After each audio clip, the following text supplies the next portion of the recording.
نحمدہ ونصلی علی رسولہ الکریم فاعوذ باللہ من الشیطان الرجیم بسم اللہ الرحمن الرحیم۔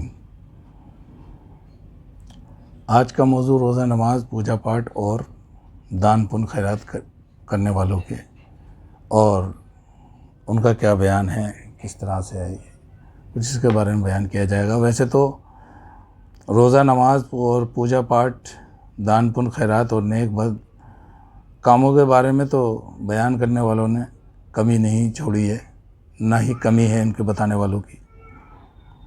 کہیں سے بھی کسی مذہب کی کتاب خرید کر اور پڑھ کر اس پر عمل کرا جا سکتا ہے، اور میرا مقصد جو ہے، میرا کام یہ ہے بھی نہیں کہ اس بارے میں زیادہ تفصیل سے بیان کروں۔ جسے توفیق ہوگی وہ کرے گا، مگر وہ علم جو خدا کے حکم سے مجھ تک، میرے پیر و مرشد حضرت شاہ عبدالرؤف خان چشتی نظامی رحمۃ اللہ علیہ سے مجھ تک پہنچا، اور آپ کے والد حضرت شاہ عبدالغنی ولی رحمۃ اللہ علیہ اور حضرت شاہ حامد صدیقی رحمۃ اللہ علیہ سے پہنچا، اس میں انسان کو بدل دینے کی طاقت ہے، مگر اللہ والے کبھی اپنی مرضی نہیں چلاتے۔ وہ تو برضائے حق تعالیٰ پر ہی توکل کرتے ہیں۔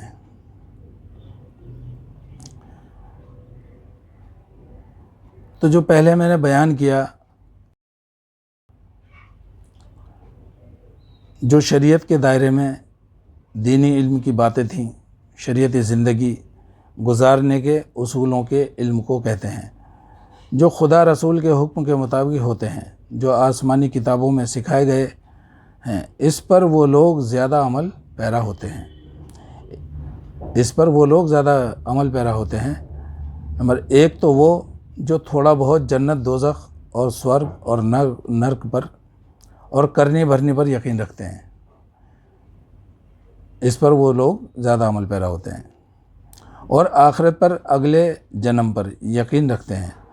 دوسرے وہ جس سماج میں آنکھیں کھولیں، چاہے وہ کیسے ہی کام کرتے ہوں، مگر روزہ دار اور نمازی اور خیرات زکوٰۃ والے کو اور پوجا پاٹ، برت دھاری، دان پن کرنے والے کو سب ہی سماج والے قدر کرتے ہیں۔ ان سب کام کرنے والوں کی سارے ہی سماج والے قدر کرتے ہیں، جو یہ کام کرتے ہیں سبھی عزت کرتے ہیں۔ کچھ ایسا بھی ہوتے ہیں، ریاکاری یا دکھاوے کو یہ کام انجام دیتے ہیں تاکہ لوگ اچھا سمجھیں اور تعریف ہو۔ کچھ کمزور آدمی ڈر کر کہیں لوگ یہ نہ کہنے لگیں، یہ تو نہ روزے کا، نہ نماز کا، نہ پوجا پاٹ کا، اور نہ برت رکھتا ہے، نہ دان پن کرتا ہے۔ کچھ اس لیے بھی ڈر کے مارے کمزور لوگ اس کام کو کرتے ہیں، مگر وہ لوگ جو پکے یقین والے ہیں شریعت کے اصولوں پر سختی سے چلتے ہیں اور عمل پیرا ہوتے ہیں، اور پھر یہ بات آگے چل کر عادت میں شامل ہو جاتی ہے۔ کچھ ثواب کی خاطر عمل پیرا رہتے ہیں مگر مزہ نہیں آتا، اور کچھ نفسانی خواہشوں کے ایسے غلام ہو جاتے ہیں کہ عیب ان کی خصلتوں میں پڑ جاتے ہیں، یعنی کہ عیبوں کی خصلتوں میں پڑ جاتے ہیں، برے کاموں میں، اور وہ بے حیا ہو جاتے ہیں۔ کچھ یہ ہی سوچتے سوچتے موت کے آغوش میں چلے جاتے ہیں۔ کیا سوچتے سوچتے چلے جاتے ہیں؟ ابھی اور کچھ کریں پھر دیکھا جائے گا۔ قصہ مختصر، خواہش نفسانی کی دیواریں آڑے آتی رہتی ہیں، کچھ ناداری کے مارے ہوئے اور کچھ ہوس کے شکار مالدار ہونے پر بھی رہتے ہیں۔ شریعت کا علم سیکھنا سکھانا آسان ہے، مگر اس پر مستعدی سے چلنا مشکل معلوم ہوتا ہے، کیونکہ دین کے کاموں میں مزہ نہیں آتا اور گناہوں میں لذت ہوتی ہے۔ ان سب باتوں کا ایک علاج ہے، قرآن کو سمجھ کر پڑھو اور اس پر عمل کرنا۔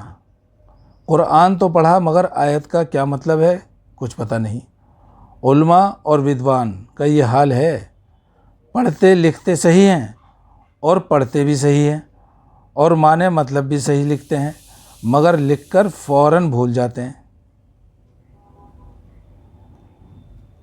زبانی باتیں اپنے رہجان کی یاد رہ جاتی ہیں، جو ان کے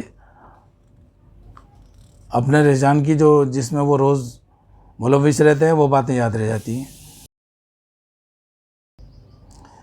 ایک بات دیکھنے میں آئی ہے، بالکل صحیح لکھا، معنی بھی صحیح لکھے، مگر مطلب میں اپنے استاد کی باتیں جو اس استاد کا یقین فرقہ وارانہ تھا رہے اسی پر قائم۔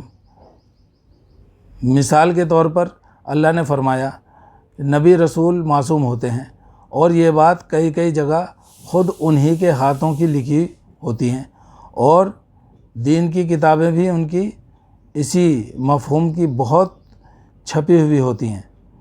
تو ذرا 16واں پارہ سورہ فتح پر غور کرو۔ دونوں دیوبندی بریلوی کہتے ہیں رسول اللہ صلی اللہ علیہ وسلم سے کہا جا رہا ہے تمہارے اگلے پچھلے گناہ معاف۔ دوسرے مولوی لکھ رہے ہیں صحیح، مگر کہہ رہے ہیں تمہارے اگلوں کے اور پچھلوں کے گناہ معاف۔ دوسرے اگلے کو کافر کہہ رہے ہیں، اور یہ کئی جگہ خود لکھ چکے ہیں کہ کافر معاف نہ ہوں گے، اور مشرک آپ کے رفیق چچا جان کو کہتے ہیں ایمان نہیں لائے تو کوئی ان سے معلوم کرے وہ کون اگلے ہیں، اور حقیقت میں ارشاد الہی ان مسلمانوں کے اگلے پچھلے گناہ معاف کر رہا ہے جو محمد رسول اللہ صلی اللہ علیہ وسلم کے ہاتھ پر اپنے آپ کو بیچ رہے ہیں، یعنی بیعت کر رہے ہیں۔ اور آخر میں اللہ کا ارشاد سنو، ان الذین بسم اللہ الرحمن الرحیم ان الذین یبایعونک انما یبایعون اللہ ید اللہ فوق ایدیہم، جو لوگ آپ سے بیعت کرتے ہیں وہ اللہ سے بیعت کرتے ہیں، ان کے ہاتھوں پر اللہ کا ہاتھ ہے۔